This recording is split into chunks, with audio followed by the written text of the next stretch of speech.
My fellow Americans,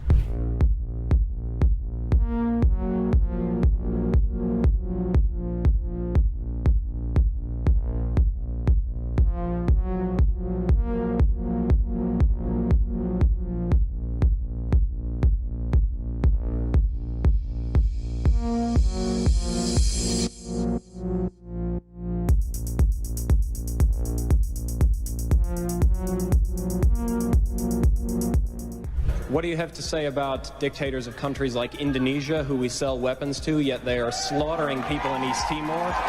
What do you have to say about Israel, who is slaughtering Palestinians, who impose martial law? What do you have to say about that? Those are our allies. Why do we sell weapons to these countries? Why do we support them? Why do we bomb Iraq when it commits similar problems?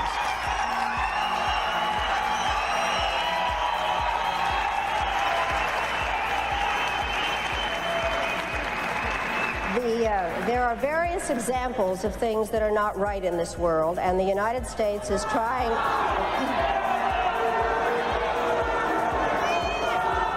I really am surprised that people feel that it is necessary to defend the rights of Saddam Hussein, when what we ought to be thinking about is how to make sure that he does not use weapons of mass destruction. I'd like to... shouting, just a moment. I'm not defending him in the least. What I am saying is that there needs to be consistent application of U.S. foreign policy. We cannot support people who are committing the same violations because they are political allies. That is not acceptable. We cannot violate UN resolutions when it is convenient to us. You're not answering my question, Madam Albright.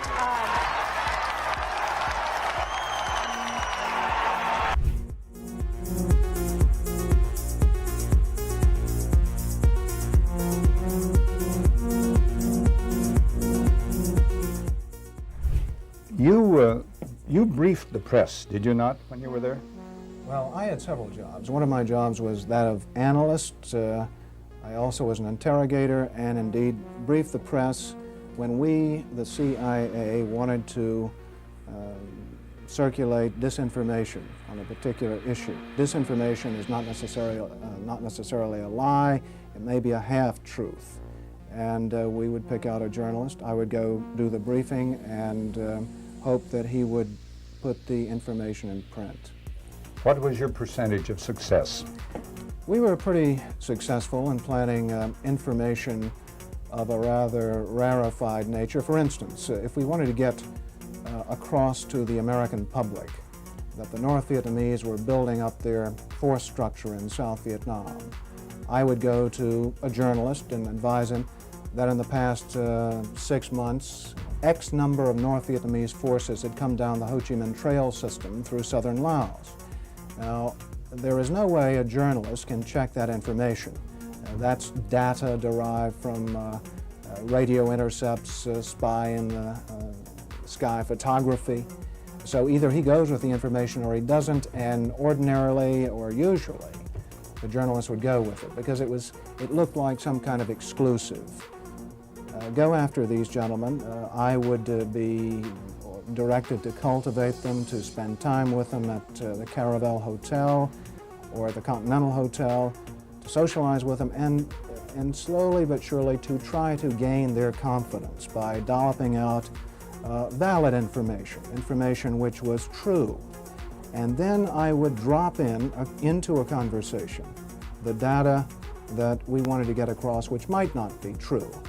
One piece of data, for instance, that we managed to plant in the New Yorker magazine had to do with a supposed North Vietnamese effort in 1973 to develop airfields along the border of South Vietnam. The reason we wanted to plant this information was that we were trying to persuade the U.S. Congress that Saigon should continue to get a great deal of aid, and that the North Vietnamese were the chief violators of the ceasefire accord.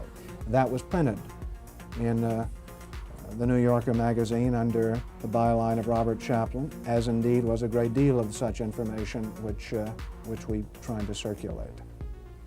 Frank, a two-part question. What were the objectives of what was the objective of the CIA? What about the moral implications of what you were doing in feeding this information? Did the objective override the moral implications, moral problems? Well, the objective of the agency in general is to generate intelligence and get it back to Washington, to get at the truth and make sure the policymakers understand it. When you plant disinformation, you are diverging from that objective, and I think probably in retrospect it was very counterproductive. I am, as an ex-CIA agent, opposed to the disinformation activities in which I was involved. I admit that I was involved, and I think it served no useful purpose. Propagandizing the American public or Congress is not the CIA's job. As to the morality of what the CIA was doing or that particular activity, the war was a very relative thing. It was a relativist environment, and morality seldom came into play when you were operating in the field. In my estimation, a CIA man should be amoral. That may sound pretty shocking to somebody, but what if my morality were that of a Nazi or agent, if you will? You wouldn't want me to be your intelligence officer. Keep the morals out of intelligence. Keep the truth in, and stay away from disinformation.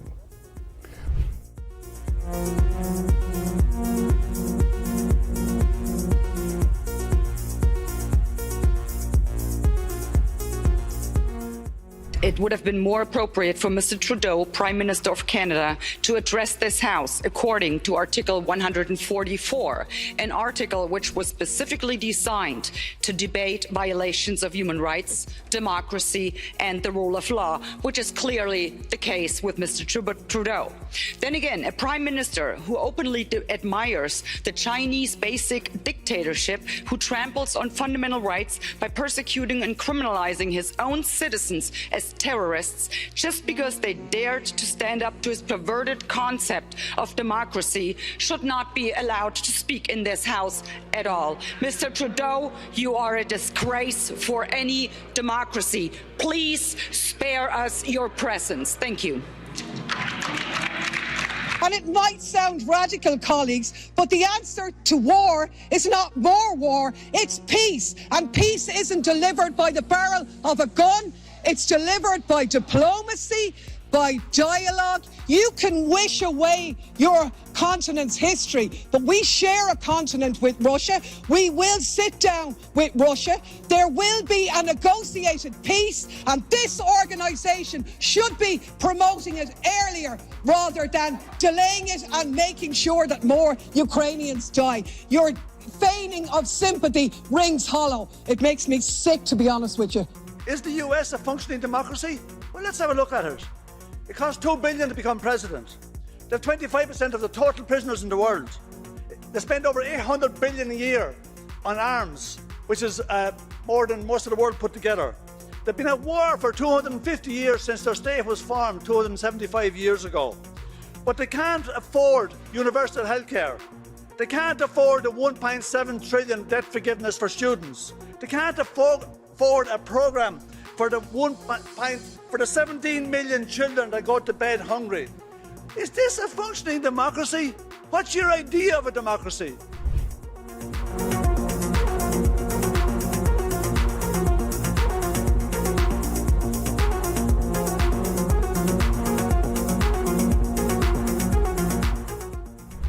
become involved when disinformation poses a threat to the security of our country. It is when there's a connectivity to a threat to our country. It could be a threat, a connectivity to violence. And what this working group does, is precisely what I would think you would want it to do, which is to take a look at the work, the disinformation work that our department has done and ask the following questions. Do we have policies? Do we have guardrails? Do we have standards? But here's the to problem. enforce? We can't even agree. We can't even agree what disinformation is. You can't even agree that it was disinformation, that the Russians fed information to the Steele dossier. If you can't agree to that, how are we ever going to come to an agreement on what is disinformation so you can police it on social media? Senator, I have 2 points, if I may finish. Number one, that what this office, what this working group does, because it's not an office, what this working group does is ensure that there are guardrails, definitions, standards to make sure that the free speech rights, the civil rights, civil liberties, and privacy rights of individuals. So do you think COVID disinformation threatens our national security? And number two, if I may, Senator, and number two, is it your proposition that when the cartels spread disinformation with respect to our immigration policies to try to lure vulnerable migrants to our border illegally? I think you've got no idea what disinformation is, and I don't think the government's capable of it. Do you know who the greatest propagator of disinformation in the history of the world is? The U.S. government. Are you familiar with McNamara, the Pentagon Papers? Are you familiar with George W. Bush and the weapons of mass destruction? Are you familiar with Iran-Contra? I mean, think of all the debates and disputes we've had over the last 50 years in our country. We work them out by debating them. We don't work them out by the government being the arbiter. I don't want you guardrails. I want you to have nothing to do with speech. You think we can't determine, speech by traffickers is disinformation? You think the American people are so stupid they need you to tell them what the truth is? You can't even admit what the truth is with the Steele dossier. I don't trust government to figure out what the truth is. Government is largely disseminating disinformation.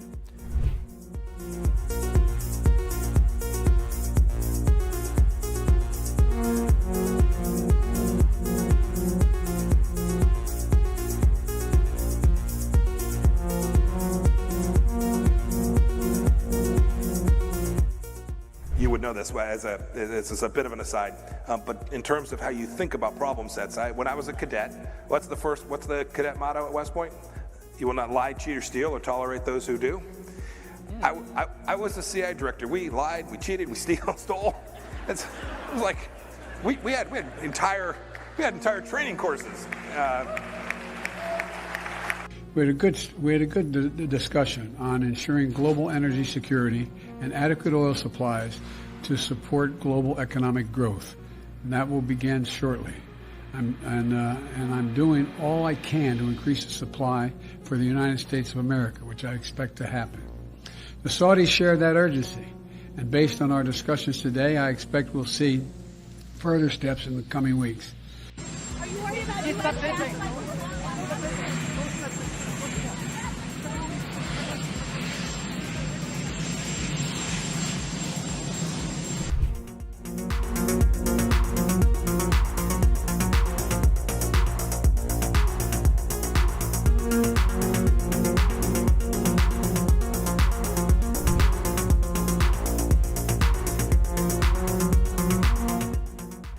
One of the hopeful things that I've discovered is that nearly every war that has started in the past 50 years has been a result of media lies. The media could have stopped it if they had searched deep enough. If they hadn't reprinted government propaganda, they could have stopped it. But what does that mean? Well, that means basically populations don't like wars. And populations have to be fooled into wars. Populations don't willingly and with open eyes go into a war. So if we have a good media environment, then we will also have a peaceful environment. You killed a million people in Iraq. That is a separate... You killed a million people in Iraq. It's incredible that you have the brass neck to be sitting here now urging another Iraq war George, after if what I was you've still already in done. Parliament, I...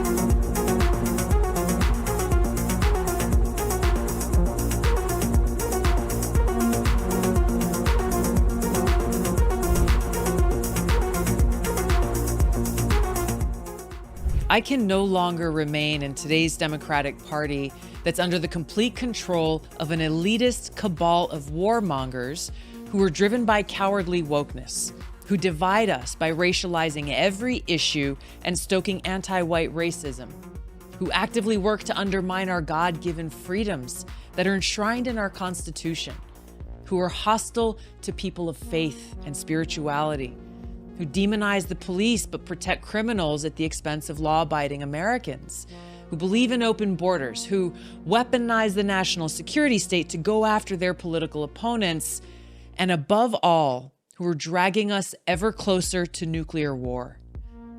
Now, I believe in a government that's of the people, by the people, and for the people. Unfortunately, today's Democratic Party does not. Instead, it stands for a government that is of, by, and for the powerful elite. Now, I'm calling on my fellow common sense, independent-minded Democrats to join me in leaving the Democratic Party.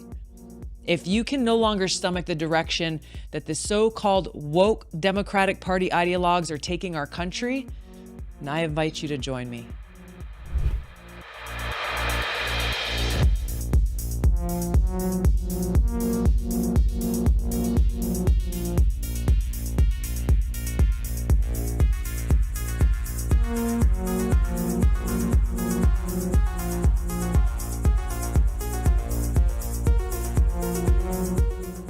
Let me ask you a question. Do you think you should be the one to be able to decide when to pull the trigger? No, sir. Isn't that what this is about? If you adopt the position that any time you are denied, your particular, and there's 4 groups out there and respecters, you're the group you headed, anytime you are denied, that ipso facto requires the United States and the Security Council to act on what they said they would do, which is to use whatever means necessary to take on Saddam Hussein so you can get into that particular facility. Is that not correct? Is that not your position? Mr. Senator, I have a job to do, or I had a job to do, and that was to disarm Iraq in accordance with the provisions of relevant resolutions. With all due respect, I'm not trying to be confrontational. I'm trying to get this as clear as I can. I really mean this now. You have an absolute logic. You put together a very tight syllogism here. You've indicated that your job is to disarm. The only way you can disarm is to have access. The only way you can have access is either with permission on the part of Iraq, or if denied, forced access, right? Compelled access. Compelled. Yes. Well, okay, compelled. You sound like the lawyer and I sound like the military guy. I mean, compelled, where I come from, when my old man said you're compelled, it meant I was forced. I mean, it was a real simple proposition. It wasn't much to debate. Now, there is a clear logic to that. And that's what I mean when I say I respect your position. But that means that whenever you choose a target that warrants inspection and you are denied, that ipso facto, at that moment, the only way your position can be satisfied or sustained is if the UN Security Council or the United States, acting unilaterally, uses force to guarantee access. Is not that true? Yes, sir. Now, that means that you get to choose the time and place when we would use force, if we use force. No, sir. Of course you do. If you choose the site and it's denied. And we coordinate with the member states to include the United States. Exactly. And prior to us going in, we have their agreement that this indeed is an inspection worth doing. Okay, inspection worth doing, everybody's agreed it's worth doing, and it gets stopped. Yes, sir.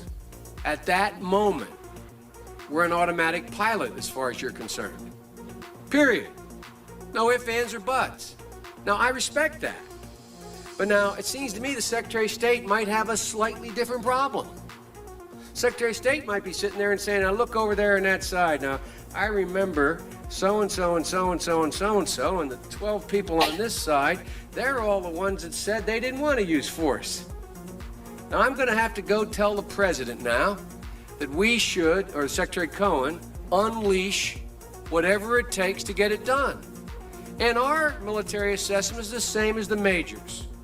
The majors' assessment is, privately held but publicly acknowledged later, that airstrikes alone aren't going to do this. Saddam's not going to cave on this. So, now here's the deal. I recommended the president have at it and let the chips fall where they may.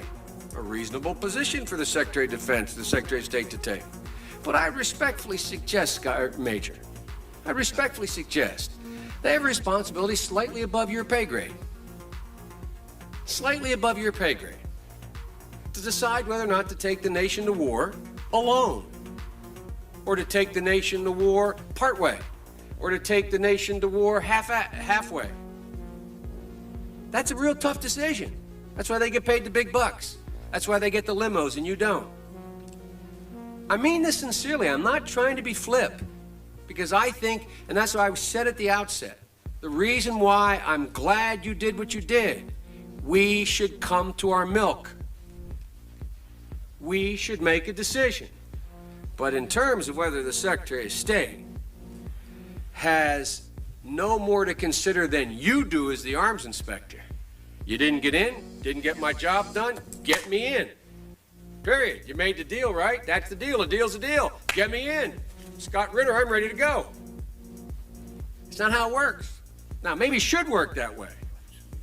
But wouldn't you acknowledge that if you were President of the United States or the Secretary of State, you'd sit there and say, now, okay, old Scotty boy didn't get in. We said he should get in. We want him to get in. It's important that he does get in. They're not going to let him in, so what are we going to do now? We know that France and Russia aren't going to be with us. We're quite confident China's not. We've already run those traps. They're not there. We're not sure where the United States Senate is, but have at it, boys. Go get them. And by the way, Scott and the boys say air power's not enough. I think it's a legitimate debate, Major. I think it's a legitimate debate. But I don't think we should be putting it in the context of, you have somebody up there at state saying, look, how can we weasel out of this agreement? We want to let this guy out there hanging. We're not this. It's a very practical political decision. Same kind of decision General Powell made. Same kind of decision President Bush made. Every president, every Secretary of State has to do it. Like I said, they get paid more than you. Their job's a hell of a lot more complicated than yours. They may have made the wrong decision, and you brought it to light. We should address it. We should say straight up where we are, and we should do it. And for that, I thank you. But it's above your pay grade.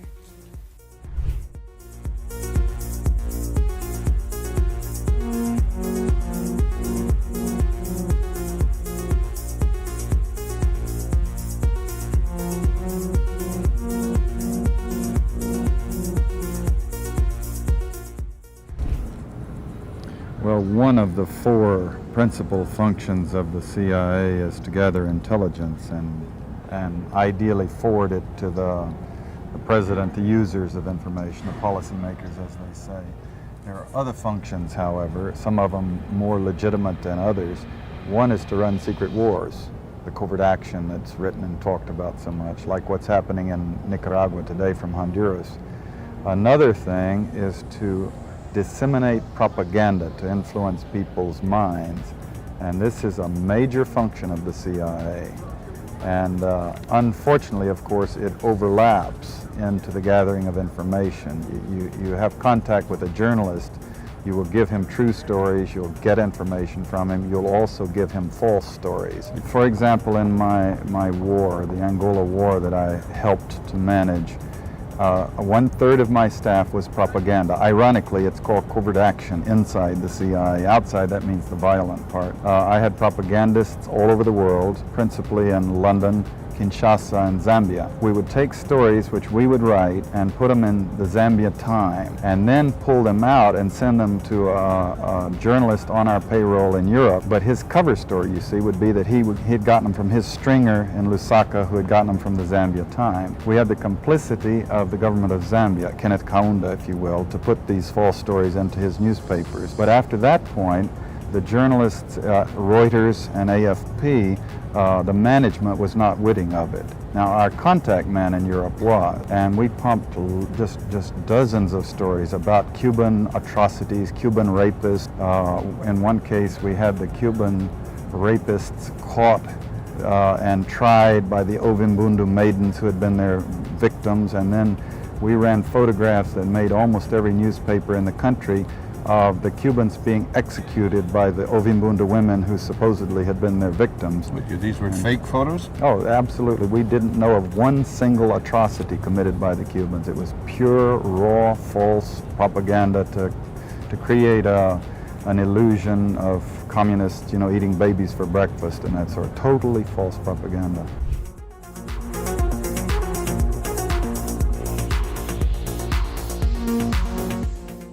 The only reason that I'm allowed to ask you this question is because today the federal court ruled that the government doesn't have the right to determine who is or is not a journalist. This is the second election in a row that the court had to overturn your government. Do you still insist on being able to make that decision, and why? First of all, questions around accreditation were handled by the press gallery and the consortium of networks who have strong perspectives on quality journalism and the important information that is shared with Canadians. The reality is organizations like yours that continue to spread misinformation and disinformation on the science around vaccines, around how we're going to actually get through this pandemic and be there for each other and keep our kids safe, is part of why we're seeing such unfortunate anger and lack of understanding of basic science. And quite frankly, I won't call it a media organization, your group of individuals need to take accountability for some of the polarization that we're seeing in this country. And I think Canadians are cluing into the fact that there is a really important decision we take about the kind of country we want to see. And I salute all extraordinary, hardworking journalists that put science and facts at the heart of what they do and ask me tough questions every day, but make sure that they are educating and informing Canadians from a broad range of perspectives, which is the last thing that you guys do.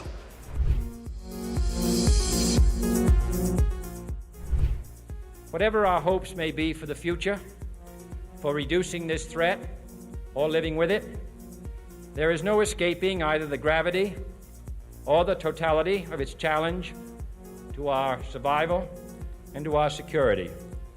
A challenge that confronts us in unaccustomed ways in every sphere of human activity. This deadly challenge imposes upon our society two requirements of direct concern, both to the press and to the President. Two requirements that may seem almost contradictory in tone, but which must be reconciled and fulfilled if we are to meet this national peril. I refer first to the need for far greater public information, and second, to the need for far greater official secrecy. The very word secrecy is repugnant in a free and open society, and we are, as a people, inherently and historically opposed to secret societies, to secret oaths, and to secret proceedings. We decided long ago that the dangers of excessive and unwarranted concealment of pertinent facts far outweighed the dangers which are cited to justify it. Even today, there is little value in opposing the threat of a closed society by imitating its arbitrary restrictions. Even today, there is little value in ensuring the survival of our nation if our traditions do not survive with it. And there is very grave danger that an announced need for increased security will be seized upon by those anxious to expand its meaning to the very limits of official censorship and concealment. That I do not intend to permit to the extent that it's in my control. And no official of my administration, whether his rank is high or low, civilian or military, should interpret my words here tonight as an excuse to censor the news, to stifle dissent, to cover up our mistakes, or to withhold from the press and the public the facts they deserve to know.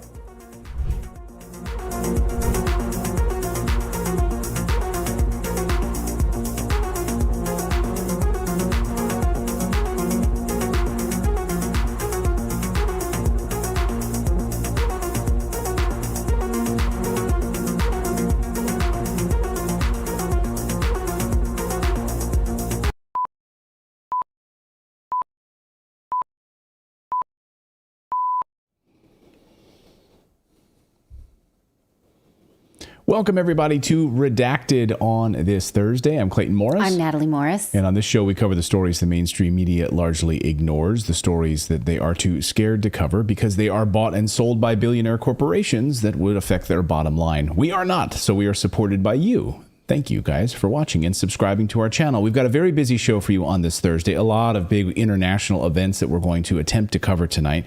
First, to the war in Ukraine, we will look at what Poland is doing now, turning its back on Ukraine and saying enough is enough, no more weapons to Ukraine, and we are not going to be dragged down by Ukraine. We're going to get to the bottom of all of that.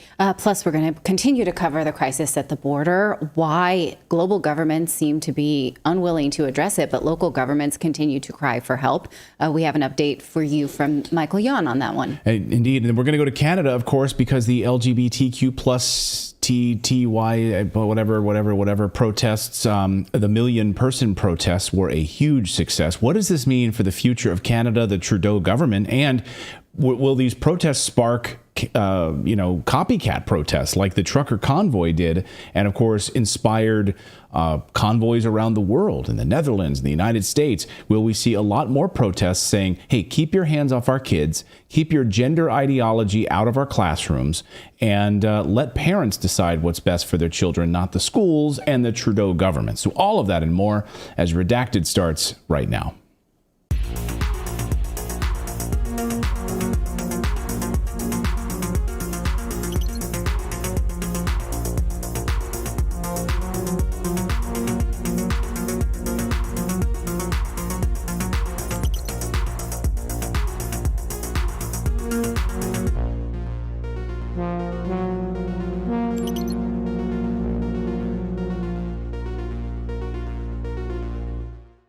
Also, Patrick Lancaster is headed to Armenia and into really a hotbed of what's going on right now between Azerbaijan and Armenia, and what is going to happen as a ceasefire has apparently gone back and forth. Yes, and then it's violated by Azerbaijan earlier this morning. So Patrick Lancaster is going to be filing a report for us, and we're trying to get a signal and live for him, but we'll try to bring that to you as soon as we can tonight. So stand by for that. But first, we want to tell you about our newsletter. You can find it at redacted.inc. Now, this is a totally free subscription. We do not charge for the newsletter. It is a companion to this show, so you'll be able to read about a lot of the things that we talk about in this show in advance, or you can read it later. We really are sticklers for original links, so this is a good place where you can read other sources as well, read for yourself. And we write this to go along with this show in the same spirit of this show. There's also more there, a couple other links to different stories that we may not have time to talk about here. You only have to put in your email address and then authenticate that with the email that we send. And then you will get the Redacted newsletter Monday through Thursday. That's every day that we do this show. You get it in the morning around 9 a.m. Eastern time, sometimes a little earlier or later, depending on how fast or slow our brains are working that day. And then you get this live show every Monday through Thursday at 1 p.m. Pacific, 4 p.m. Eastern. So we appreciate you being a patron of both things. Like we said, we are not bought and sold by mainstream media. We are independent journalists. We are free speech purists. We are free thinkers. Everyone is welcome here. Well, is Poland about to walk away from Ukraine? Some major developments over the past 48 hours, and just in the past few hours, actually, in NATO's war in Ukraine. First, Poland's prime minister said last night that, quote, "We are no longer transferring weapons to Ukraine because we are now arming Poland with more modern weapons." That's pretty stunning. And then President Duda of Poland compared Ukraine to a drowning person and said it's best to stay away from a drowning person because they are extremely dangerous. Listen to his remarks. Mamy trochę do czynienia tak z tonącym. My jesteśmy tym, który ratuje. Jak jest tonący, każdy, kto kiedykolwiek brał udział w ratowaniu tonącego, czy każdy, kto kiedykolwiek uczył się o tym, co dzieje się w tej sytuacji, wie o tym, że człowiek tonący jest niesłychanie niebezpieczny, ponieważ może pociągnąć w głębiny. Ma siłę niewyobrażalną na skutek obawy osobistej, wpływu adrenaliny i może po prostu utopić ratującego. Chwyta się wszystkiego, mówi się przecież w przysłowiu, tonący brzytwy się chwyta. Rzeczywiście tonący chwyta się wszystkiego, czego się da. Trochę to jest taka sytuacja jak dzisiaj między Polską a Ukrainą. Czy trzeba działać tak, żeby się obronić przed uczynieniem nam szkody przez tonącego? Oczywiście, że musimy tak działać, żeby się obronić przed uczynieniem nam szkody przez tonącego, bo jak tonący doprowadzi do szkody i nas utopi, to nie dostanie pomocy. W związku z powyższym to my musimy pilnować tutaj swoich interesów. To jest przede wszystkim nasz obowiązek i będziemy to robili skutecznie i zdecydowanie. Well, he's absolutely right about that. As a lifeguard myself, there's nothing more dangerous than a drowning person who wants to pull you under. Mike Krupa is a Polish journalist and historian, host of Votum TV. He joins us from Warsaw, Poland. Mike, good to see you.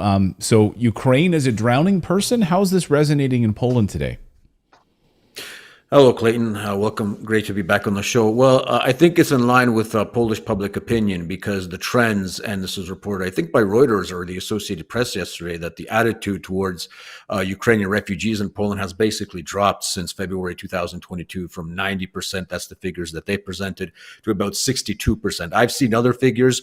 Generally, there's a trend in the other direction. Poles are fed up with the influx of refugees, real or imagined, into Poland, and Poles definitely do not want to become another proxy in Washington's war with Russia. So these trends are there. The question is whether the government is only using this as a ploy to get elected once again on October 15th, as we have our parliamentary elections, or are they taking this seriously because they're seeing the trends, the obvious trends that are currently taking place in the United States, whereby Washington is slowly but surely beginning to distance itself from Zelensky and from the war in Ukraine.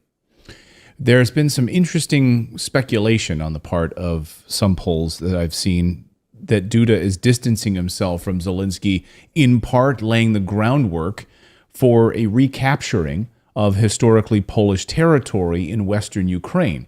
I'm a pretty cynical person, but I mean, that seems like a pretty big leap there, is it not? But if you're arming yourself, we're going to keep all of the modern weapons for ourselves, and we're starting to distance ourselves from Ukraine. Could one make that assessment? Well, I think if you look at the words of Prime Minister Morawiecki, because I think that's what everybody's been commenting on in the last 24 hours, that he said, we are no longer arming Ukraine. Well, the spokesperson for the government came out this morning. He was on a Polish radio show, and he stated that in order to clarify what Morawiecki said, because apparently it was taken out of context. In essence, what he says is, right now, we are no longer sending any new equipment to Ukraine. We are only fulfilling contracts that we already had signed with Ukraine. Whereas up until a few weeks ago, we were sending, equipment and military aid of the value of about 3 billion euros. That's the calculation as it stands today, that we were not really contracting for. We're just basically giving it to the Ukrainians. So from what I understand, what happens right now is we are no longer going to be giving this, aid for free to Ukraine. We are only going to be fulfilling contracts. But on the contracts that were obviously previously signed. But on the other hand, it's important to note that we have given you, and one can be cynical about this, obviously, as you noted, that we have given Ukraine all our equipment, therefore we don't have anything to give. So, as I noted today in my, sort of one-sided exchange with the Polish ambassador in Washington, D.C., Marek Magierowski on Twitter, he said that, we basically depleted our military stockpiles because we gave them to Ukraine, and now we have to rearm. So I wrote to him, okay, so you depleted the stockpiles, you have to rearm, you're going to buy new equipment in order to give it to Ukraine. Brilliant. That makes perfect sense. So they have a very comfortable situation right now, because up until October 15th, the government can play, this ultra-nationalist, anti-Ukrainian hero, which obviously they're not, because the entire grain deal, which, by the way, was supported originally by the current government's members of the European Parliament back in May 2022, they voted for this liberalization, only to be, acting as the victim a year later. So I see a lot of disingenuity on the part of the current government. Let's not forget also that this morning, a member of the Ukrainian Parliament, in reference to what Morawiecki said yesterday about stopping the flow of weapons to Ukraine, said, no, we haven't noticed any stopping of the weapons coming to Ukraine. That's still coming. So either Morawiecki is lying or the Ukrainian member of parliament is lying. So we'll have to see where that goes. What about this drowning man comment? The idea that Ukraine is a drowning man and very, very dangerous. What exactly does Duda mean by that? I think on its own, the description is very apt, because if you recall, Zelensky gave an interview a few weeks back or a few days ago, I think it was to The Economist, where he said that basically he implied that if the collective West were to move away from supporting Ukraine to the levels that it was supporting it thus far, all the Ukrainians that are in the West, the Ukrainian refugees, might be pushed into a corner and ... He didn't elaborate what he meant by that, but, pushed into a corner, you can consider that, I don't know, maybe terrorism, for example, using those, some of that 15 million guns that are flying around Ukraine by the civilians in Western Europe. I mean, who knows, right? So I think what President Duda meant, and I'm trying to put as positive a spin on this as I can, is that Zelensky is basically becoming more unhinged and becoming more dangerous. But the interesting thing about those comments that Duda made to the Polish journalist in New York was his entire speech given at the UN was very, it was neoconish boilerplate. There was no word of criticism there basically for Ukraine. It was only after, when he met with the journalist, that he actually came out against Ukraine. Because, as I said, the speech itself was, Russia bad, Putin is an imperialist, Ukraine will defeat Putin, we need to help Ukraine. That was it. I looked at the speech this morning, was actually surprised that it wasn't in line with the current situation vis-a-vis Warsaw and Kiev. So I guess in that room at the United Nations, it's hard to look in the face of Zelensky and make those comments about a dangerous drowning man. It's only after you walk out of that building, you're away from those ugly green tiles on the backdrop of the United Nations building, that you go outside and speak to the press, and where perhaps you tell the truth. And telling the truth about this grain deal. Can you educate our audience as to the nuances of this grain deal and why this has been such a lightning rod? Well, the entire grain deal basically comes down to the fact that because of the war, Ukraine says it's blockaded by the Russians. They're not able to export their grain via the traditional routes through the Black Sea. So what they need is an opening in the West, i.e. the European Union. The nearest country to the Ukraine is obviously the biggest country. The biggest market is Poland. So they want to send their grain through Poland into the other markets, or into Poland itself. Now, obviously, that creates a huge competition for our farmers. There's going to be a lot of price dumping, and it's something that's unexpected. It basically debalances the market. And let's not forget, as Prime Minister Viktor Orban actually pointed out, that a lot of this grain in Ukraine is actually grown via sort of American standards. So it's actually pretty crappy grain, and a lot of it doesn't go through the rigorous controls like they usually do in the European Union. So they're dumping a lot of poison into the market. They're not only creating an imbalance in the price ratio, they're getting a lot of Polish farmers angry. Not only Polish farmers, because it's the Czechs, the Hungarians. They basically have the same policy. I think the Romanians also. They want to keep their markets closed to this entire dump of Ukrainian grain coming in. So it's a sound policy.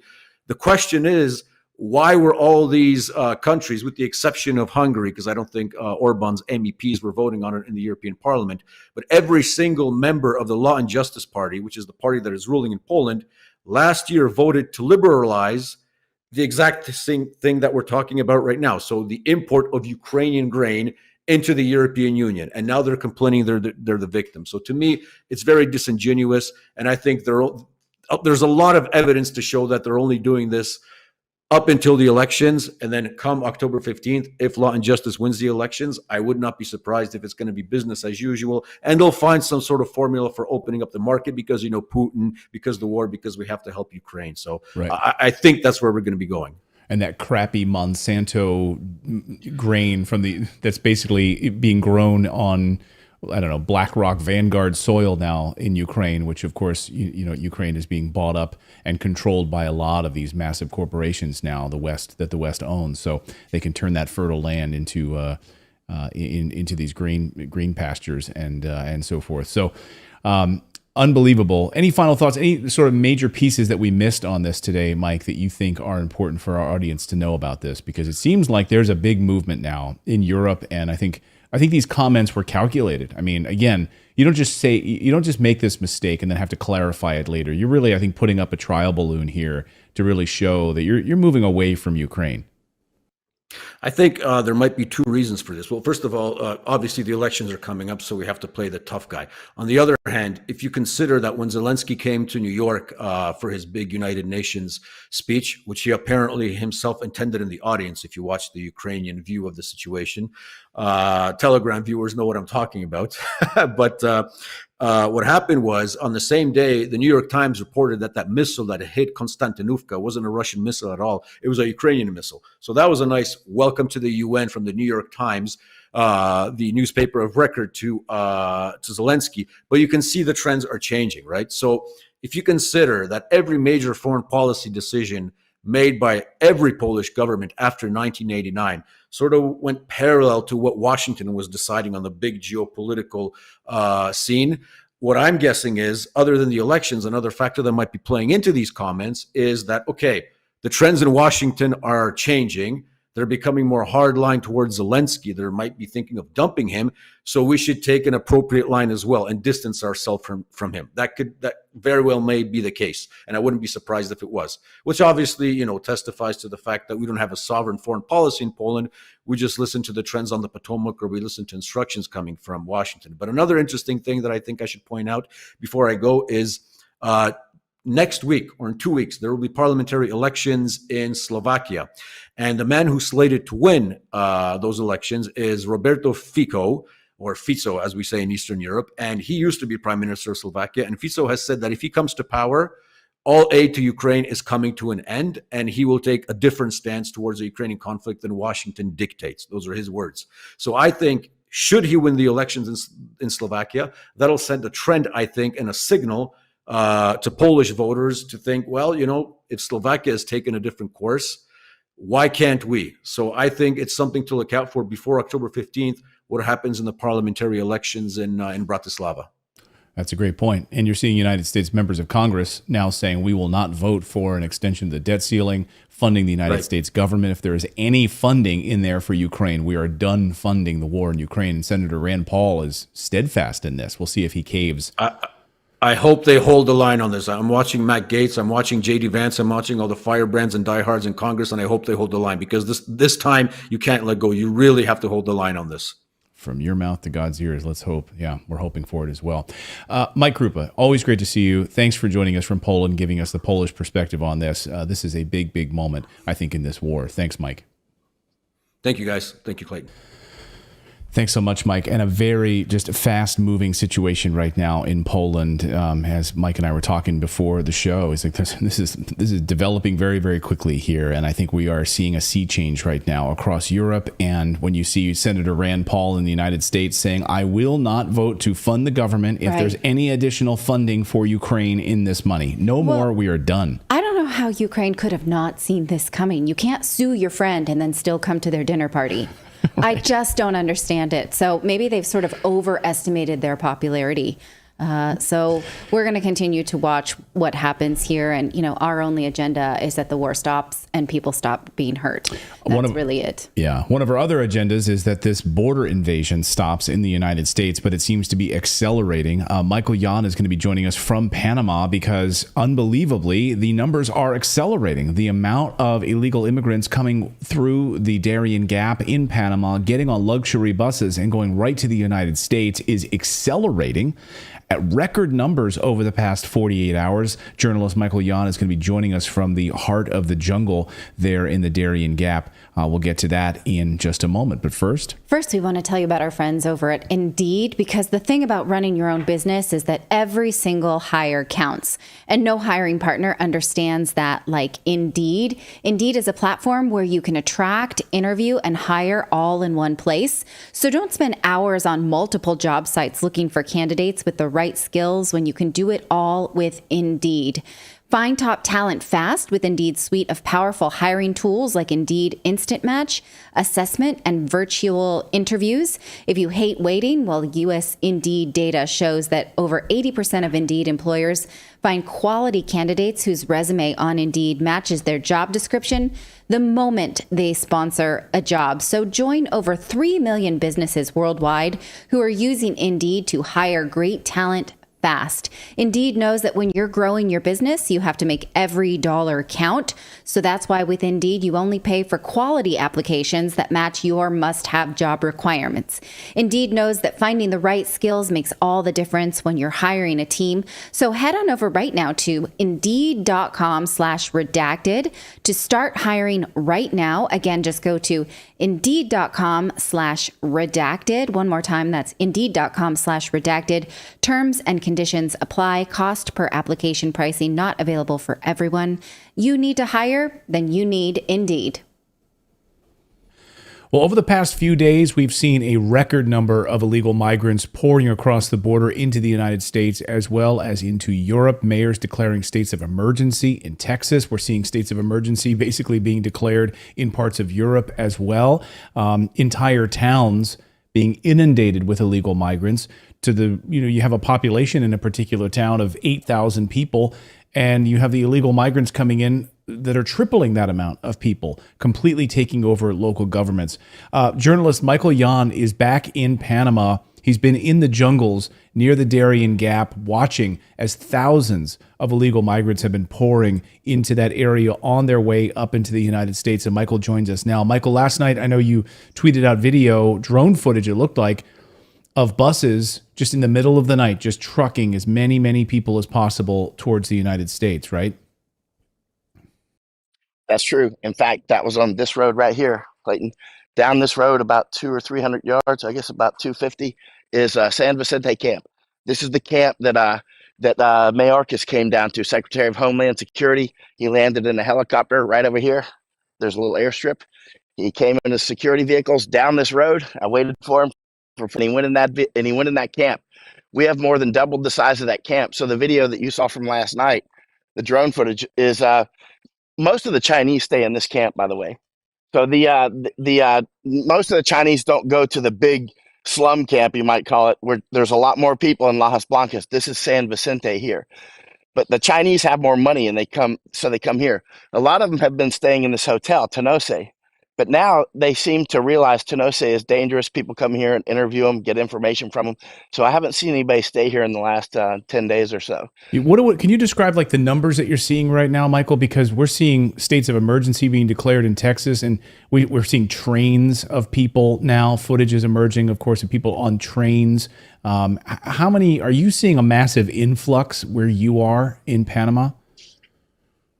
As predicted, the Panamanian government said last month, 82,000 last month. This month, that number surely will be higher. So that's 82. I'm going to show you a key intersection up here. 82,000 last month. Holy smokes. Many of them came on this road right here from that camp. But this intersection I'm going to show you is a key intersection. This is where I'll guarantee you next year there'll be 1 million people across this intersection right here to the United States from 140 countries. This is the intersection of San Vicente Camp and Highway 1. This is Highway 1. This goes to the United States. This is the Pan Am Highway, the Pan American Highway. That way is the United States. That way is Colombia, but it ends at a town called Yavitsa. Right? So there's another huge camp down there called Lajas Blancas. It's a massive camp, and I spend a lot of time in Lajas Blancas. Those buses come right here down this road, and they'll often meet right here and go in convoys up to the United States. So this is it. This is your key intersection where everybody going to the United States from Darien Gap, almost everybody, say 99%, will cross this line to the United States. That's it. And this is all part of a plan. I mean, I think a lot of people are really starting to wake up. You're starting to see, in fact, some mainstream media coverage of this now, because when you're seeing a coordinated invasion happening in Europe, happening in Italy, happening in the United States, and this isn't just, these aren't Mexicans. I mean, they're coming from all over. We're seeing, Haiti to Brazil, Nigeria, the flood of Chinese. These are not Mexicans, right? I mean, these are people coming from all over the world, and it appears to be entirely coordinated. Oh, hugely coordinated. The United States, I want to say it again. Mayorkas came right here to this camp, San Vicente. We built this camp. The United States built this camp.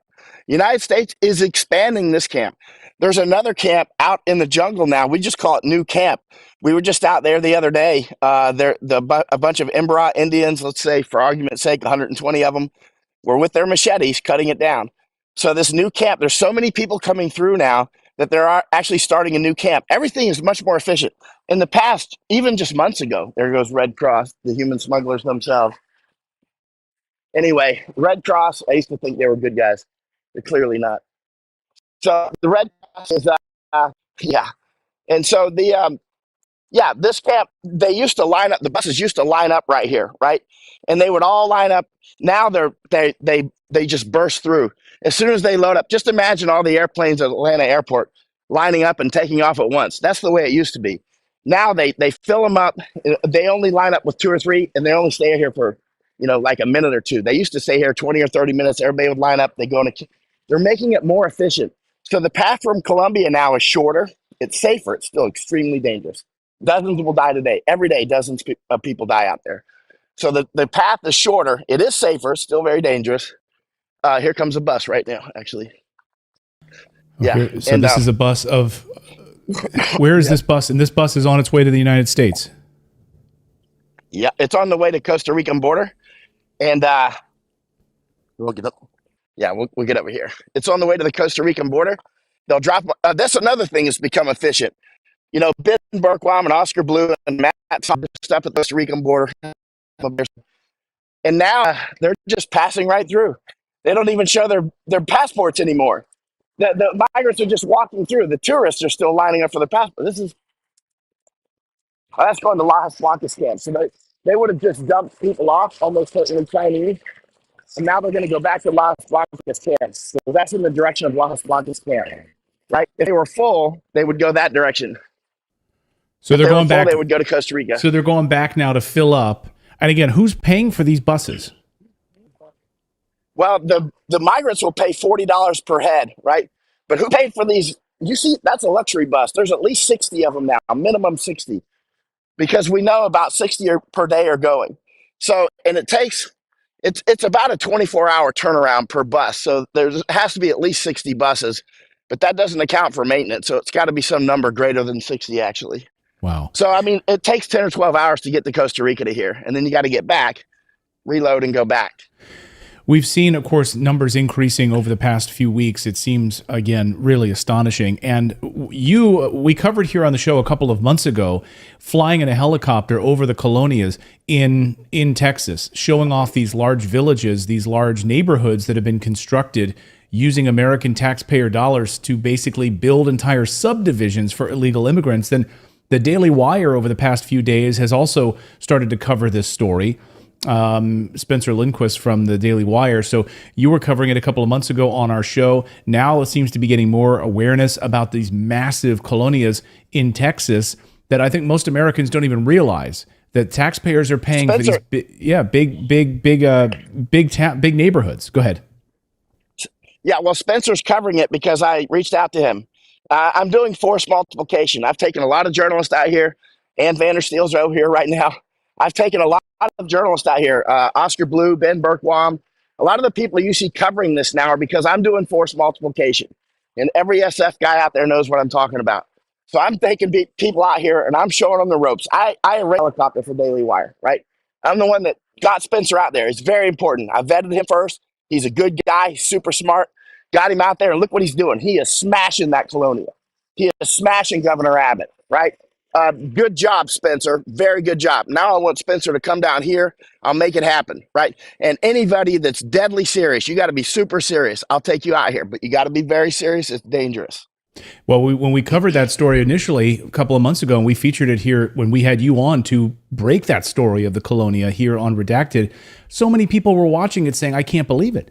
This seems like it's fake news. This can't be happening in the United States, that the Texas government, the United States government, would allow entire subdivisions to be built for illegal immigrants, where we're giving them benefits, we're giving them a home. How is this happening? Yeah, it's because it's all organized. This is the World Economic Forum, the Chinese Communist Party, and others. They are not hiding what they're doing. This is an old formula. They're saying what they're doing. We're seeing what they're doing. And all these indigenous people that are being destroyed. Now, for the people I bring down here, it's kind of new to them. But for me, I see the same thing in Myanmar. I see the same thing in different parts of the world. For instance, Pashtuns reaching out to me all the time from Pakistan. They're telling me what the Chinese are doing to them there. And same like when I'm out with the indigenous people in Myanmar, it's the same thing everywhere I go, whether it's Malaysia or Indonesia, it's the same story. The local Indians and indigenous people in different places, they will sell out their own stuff. These trees, well, this used to be primary jungle. Look, it's farmland now. The Indians will sell out their trees, and the Chinese and others will buy them.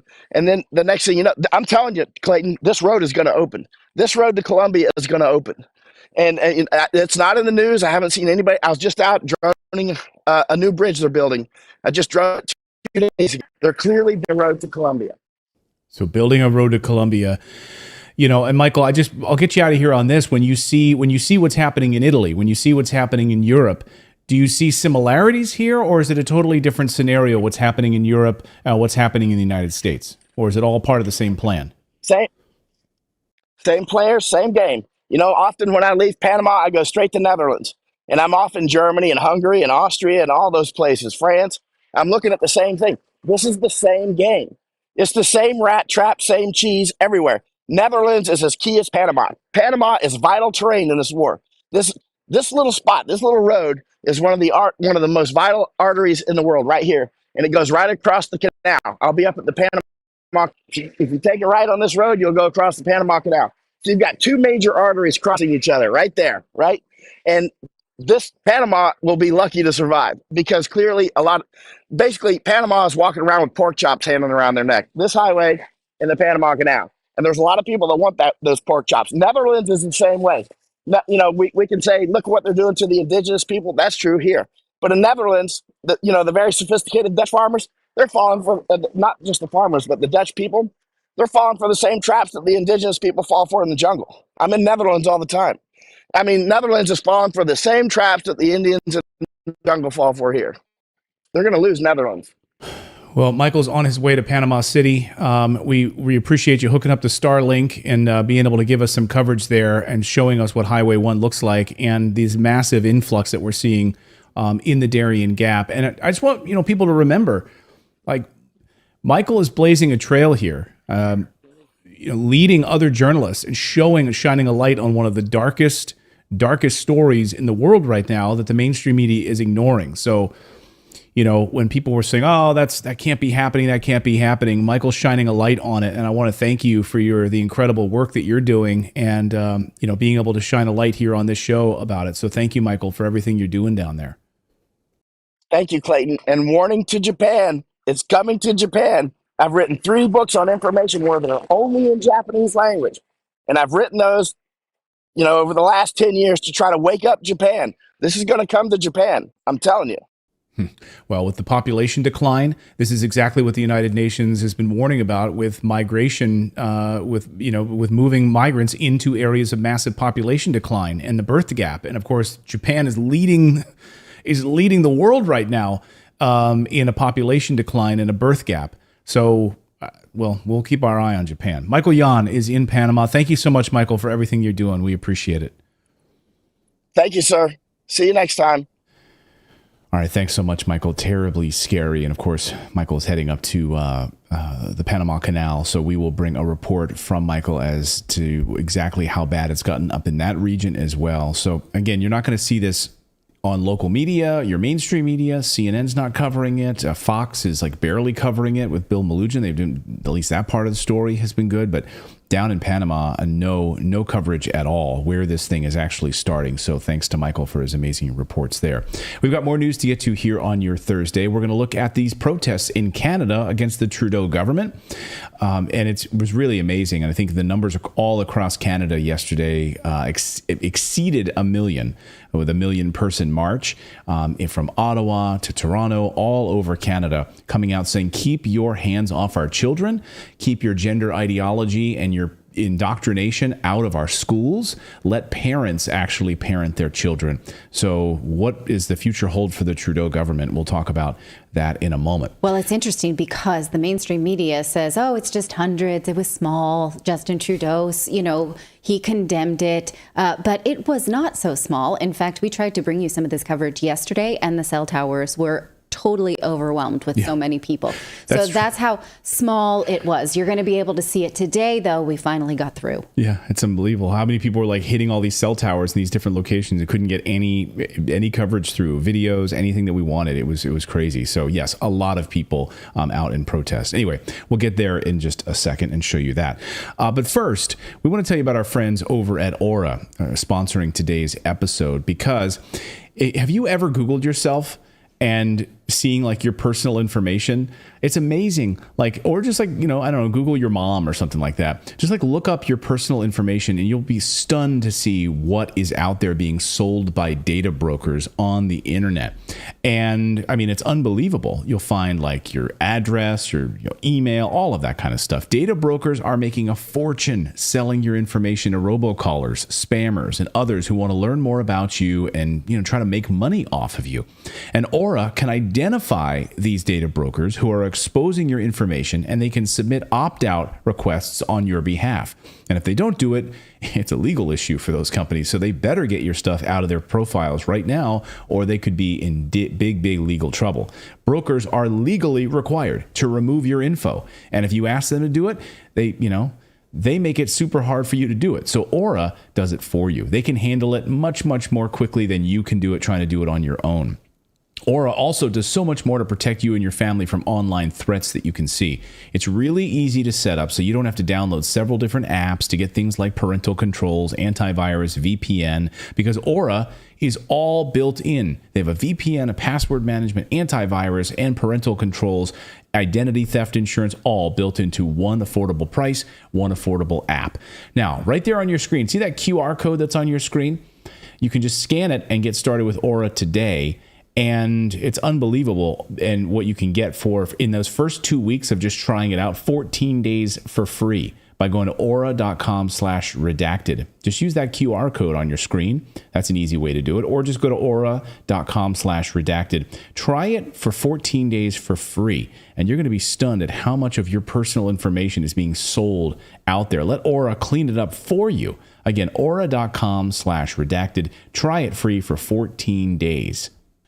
To Canada now, where we saw tens of thousands of protesters coming out to protest against the LGBTQ plus agenda in their nation's schools, telling basically activists and politicians to keep your hands off our children, keep gender ideology out of our schools, stop pushing publications and books on our families and children with sexual perversion, and all manner of materials. David Clayton was in Ottawa yesterday, journalist for the Post Millennium, and Clayton's right on YouTube, who was really there in the throngs of the thousands of people yesterday.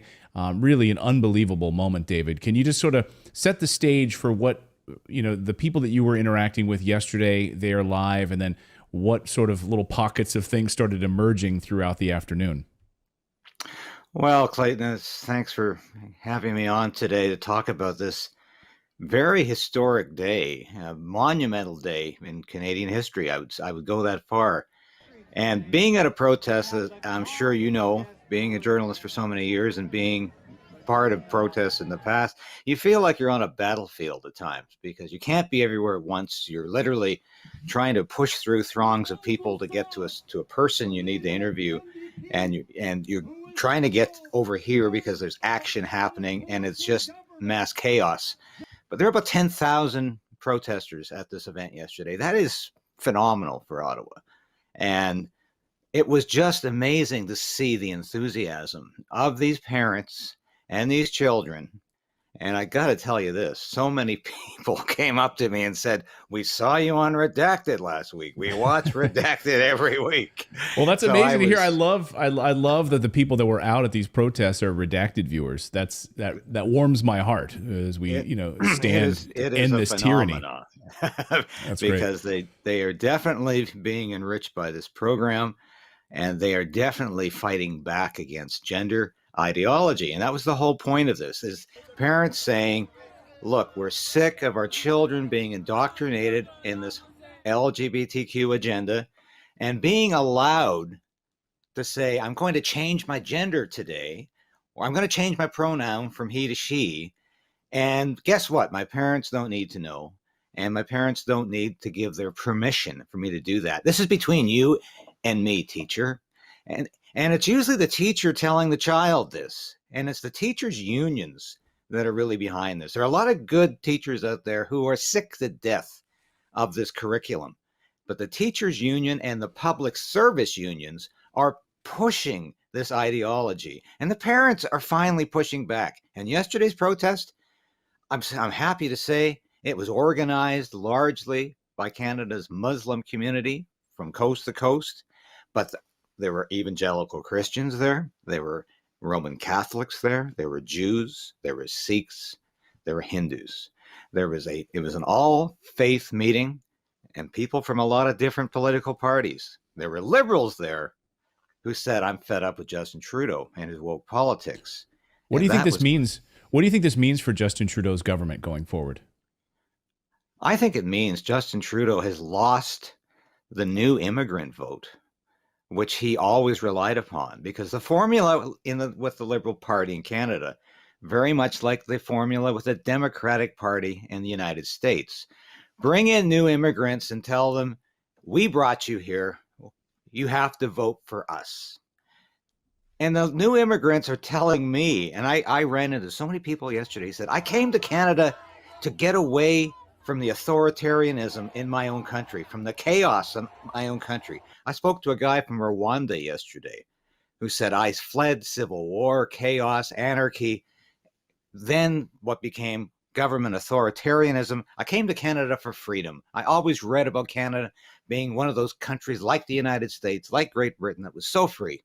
And he said, I've been so disappointed since I got here because this man, Justin Trudeau, acts like a dictator. He says we can't demonstrate. He says we can't have free speech. He says we can't have free assembly. He says, I'm actually thinking of going back. Wow. And that's sad. That's very sad. What about counter protests? Of course, Post Millennium had written up about a leaked Zoom meeting in an attempt to maybe get counter protesters out here, maybe to disrupt this entire event. So did you see counter protesters, and walk us through what happened in that Zoom meeting that leaked? Well, that was absolutely fascinating because last Friday, September 15th, the Ontario Federation of Labor, the president of the Ontario Federation of Labor, organized a Zoom call with about 50 participants, all union leaders and representatives, largely from Canada's and the Ontario's public service unions, and there are a lot of them. And this included the universities at unions at universities and other places like this. And they called themselves co-conspirators, which, people don't like that word conspiracy. Well, they labeled themselves as conspiracists. And they went in to how they were going to stop and disrupt the million-person march. They're really concerned about this. And they said, we're going to organize a counter-protest. We're going to make sure our people are on the streets. A lot of people heard about this Zoom call and said, why are union leaders plotting a counter-protest against parents on their work time? They're supposed to be doing their jobs. Why are they doing the work of LGBTQ activists and pro-gender ideology activists? What is going on here? Yeah, they seem to have organized a counter-protest. I would say up to 1,000 counter-protesters besieged our protest yesterday and made themselves very loud but we outnumbered them about 10-1 easily. The million-person march outnumbered them easily 10-1, and they were not effective in shutting down the protest. However, the police allowed these counter-protesters, who they expected to arrive. You could see the police presence was beefed up about 10 minutes before the arrival of the counter-protest. So they knew it was allowed the coming. counter-protesters onto the streets. They allowed them to block an entire street in Ottawa, and they insisted that the million-person march protesters not go off the sidewalk. So there seemed to be some favoritism going on, but despite all of these efforts, they are not reporting the numbers accurately. They are reporting that there were counter-protests to these extremists, the extreme right, and it just boggles the mind because, of course, the left is suggesting that these parents are fascist for wanting to raise their children, when, of course, one of the hallmarks of a fascist state is that the state raises the children and the parents become secondary, and the parents can be imprisoned if the children tell on them. So this is the kind of fascism that these extreme leftists are advocating, is that parents shouldn't have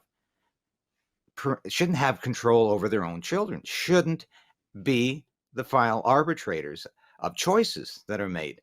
The state should be. Justin Trudeau has made this quite clear. He thinks the state should raise your children if the parents do not agree with his ideology and his policies. So the state media has very much invoked Justin Trudeau's talking points.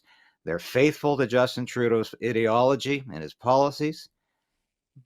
But I tell you, it doesn't matter anymore, because the numbers of people that came out yesterday, read about this event on social media, heard about it on programs like yours, heard about it from the new media that are aware of the new reality, is that most people aren't getting their news from CBC and CTV here in Canada or from NBC or ABC in the United States. They're getting it from independent news sources. And that's why I'm sure the numbers are not in, but we more than exceeded 1 million people yesterday across Canada with the people that came in. Yeah, I was seeing reports all over Canada and the tens of thousands in different cities. So really, really amazing. I wonder if Canada will become a spark for the United States like it did with the trucker convoys. If we will start to see more large-scale protests in the United States calling for the same movement we saw in Pennsylvania just over the past 48 hours in Perkiomen Valley, not too far from my childhood home. Massive protests leading out of schools saying, get these boys out of the girls' bathrooms. So even school children saying enough is enough, and walking out of schools saying enough is enough. So I think there's a spark that has been lit, and it'll be interesting to see how far and wide this fire spreads. David Clayton, great to see you. Great to see you in the throngs of people yesterday at this event. And hello to all of the Redacted viewers in Ottawa and across Canada who were taking part in this. Thanks so much for being a part of it, David, and thanks so much for bringing your coverage of this. We appreciate it. Always a pleasure to be with you, Clayton. Thank you again. Thanks so much, David. We really appreciate it. And thanks to keeping Canada honest to the best of his ability up there in Canada. So. Yeah, this is amazing footage. It's amazing to see people who have not a lot in common coming together to protect children. Yeah, Democrats and Republicans coming out and saying, we've had enough. People of all skin color, races, and creeds. It's amazing. Yeah, it really is. I hope the Biden administration gets that message. We'll see. Well, we got more news to get to here. We're going to talk about Russia and preppers. Why are Russians in a perpetual state of prepping for war right now? And how exactly are Russian citizens, civilians, prepping for war? We'll tell you about that coming up. But first, we want to tell you about our friends over at Lear, because we've been covering the global economy at length lately. We've been telling you that the U.S. dollar is in a free fall, and the global economy, is no longer as secure as just the U.S. dollar is the universal currency, and that's okay for everyone. That's why we've been encouraging you to look into investing in precious metals such as gold and create a gold-backed retirement plan that you can count on, we want to strongly recommend that you call Lear Capital or go to LearRedacted.com and get a free copy of The Tipping Point. That's a report that helps explain how to protect your savings and retirement with gold and silver. So Lear has prepared this for our viewers who want to know more about protecting their savings and retirement. We did a piece this week about CBDCs and how they would totally destroy the entire notion of savings accounts because there would be no interest anymore. Banks couldn't lend out of your CBDC account anymore. So there goes the savings that we were told we can depend upon. So that's why Lear has put together this manual for us, because it's only a matter of time till we're forced to use digital currencies, and you would need to be educated about this in advance. So you can get this by calling Lear at 800-613-3557, or you can go to LearRedacted.com. Call them up, tell them you'd like a copy of this report, and also ask the questions that you have from the experts. Lear has years of experience in precious metal investing, and they can help you get started. So once again, that's 800-613-3557, or go to LearRedacted.com, or you can click on the link below. Again, that's 800-613-3557, or go to LearRedacted.com. People living in Donbass and Crimea are training civilians in case they have to fight Ukrainians in their region. That means that the people living there have been living in terror of Ukraine's army, as they have been for over a decade, since 2014. Joining us to discuss this is Redacted correspondent Mike Jones, who is in Russia. Thank you for joining us and bringing these videos to highlight. Can you give us a history of why these people have been afraid of Ukrainian attacks since 2014 as a little context? Yes. So as we know, until recently, certainly the Crimean Peninsula was blockaded, had its fresh water supply blocked by the Kiev regime prior to the commencement of the special military operation. So it was always very clear after certainly Crimea voted to become part of the Russian Federation that it was quite likely there'd be some form of a retaliation. How that would take place wasn't known. So measures were taken way back then by not even the authorities. This was a homegrown sort of civilian / former military movement to prepare civilians for not just military, but emergency situations, such as medical training and crisis management and these sort of disciplines. Now, I can't help but watch this and liken this to the American prepper movement. It feels to me like, wow, humans, we all have a lot in common. We all just want to prepare for emergencies and protect our families. But in America, preppers are called crazy. What is the reaction to these people where they live? Well, the big difference in those two sort of analogies that you draw is obviously the American recent civilization, as we know it, the past 200 years, hasn't been under direct threat, hasn't had its shores invaded, in the same way as certainly the people of the Crimean Peninsula. As one of the instructors of the Warrior program explained to me, in pretty much all the major conflicts in the past 100 years, the Crimean Peninsula has been called upon to fight and has often spilt blood, has become a battleground. So this is something that's very fresh in their memory and something that they feel the need to prepare for. So there was a very real need, as opposed to perhaps an imagined one of others who may still wish to learn very useful skills, but don't have the sort of same immediate requirement. Yes. Now, you found these videos where civilians are being trained by veterans, but we know that during the Maidan coup, civilians were prepared to fight the incoming Ukrainian army with shovels and gardening tools. So does this show us that they're better equipped now? Yeah, this has been a training program that's actually been in evolution from what I understand. So it was, as I say, a kind of mix of civilian and military initiative. And what I mean by that is, whilst it was volunteer instructors, many of them were former special forces, Spetsnaz officers that were lending their experience. And most recently, that's therefore evolved to even units that have been fighting near Robotyne have been rotated out and then have gone to Crimea to then share their experience. And we're talking about very recent developments such as drone warfare, which has really come to fruition at this point in time, whereas it wasn't so prominent before.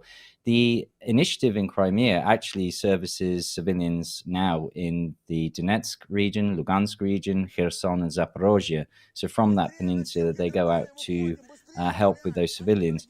Equally, as we know, it hasn't happened since September back last year with mobilization, but this has been extremely useful for those mobilized soldiers who then got called up. So the wisdom behind this program has already borne fruit, perhaps even saved lives in certain circumstances. So that's something that they are fine-tuning on an ever going process. As veterans, as I say, get rotated out, they then come back to then prepare civilians who we don't know, maybe in the future will be mobilized or go on to volunteer, as has happened in the hundreds of thousands. Right, but it's not a forced conscription. Not right? at this so juncture, you could no. see how the West could spin this and say, oh, they're taking these guys and making them be military fighters when they don't want to be. One thing I will note, and this was something of a Soviet culture that I was told about back in Soviet school systems, towards the later stages of education, children were taught emergency crisis response as well as weapon handling. That has recently, by President Putin's decree, been reintroduced to the Russian education system across the entire country.